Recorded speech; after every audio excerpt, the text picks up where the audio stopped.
August 17 దేవునితో సమాధానపడుట.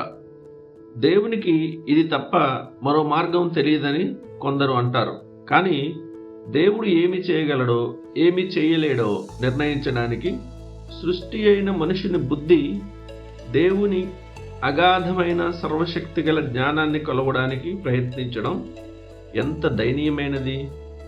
అయినప్పటికీ పరలోక మహోన్నతిని పట్ల సంపూర్ణ భయభక్తులతో మనం ఒకటి చెప్పగలము.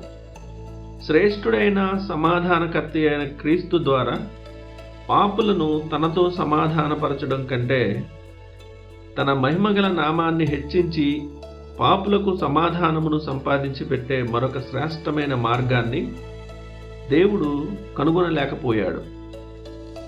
దేవునికి మనుష్యునికి మధ్య ఉన్న శత్రుత్వంలో తలెత్తే సకల చిక్కులను పరిష్కరించే సామర్థ్యం ఈ ఆశ్చర్యకరమైన విమోచన క్రయధనానికి ఉంది. ఇది ప్రపంచాన్ని సృష్టించడంలో దేవుడు చూపిన నైపుణ్యాన్ని కూడా మించిపోయిందంటే ఆశ్చర్యమేమీ లేదు. ఇప్పుడు ఈ సృష్టి ఎంత పరిపూర్ణంగా మహిమకరంగా ఉందంటే దాని సృష్టికర్త దేవుడేనని అది ప్రతి సృష్టి రాశికి చాటి చెబుతుంది. ఈ సత్యాన్ని నమ్మని నాస్తికుణ్ణి తన సొంత మనస్సాక్షిలోనే అది సిగ్గుపరుస్తోంది.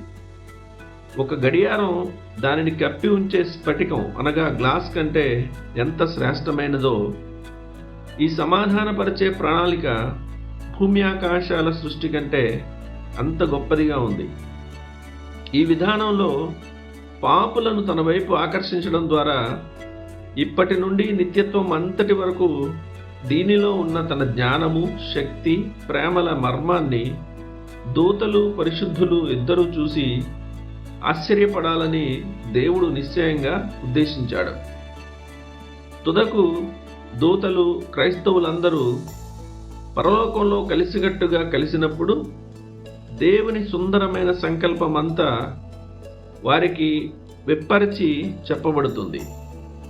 ఒక పాపికి సమాధానం భద్రపరచడానికి మునుపు దేవుని సర్వశక్తి గల కృప ద్వారా అవిశ్వాసపు సముద్రాలు ఎలా ఎండిపోయాయో, అసాధ్యమనే ఏ బండలు కోయబడ్డాయో మనం ఆ సమయంలో చూస్తాము.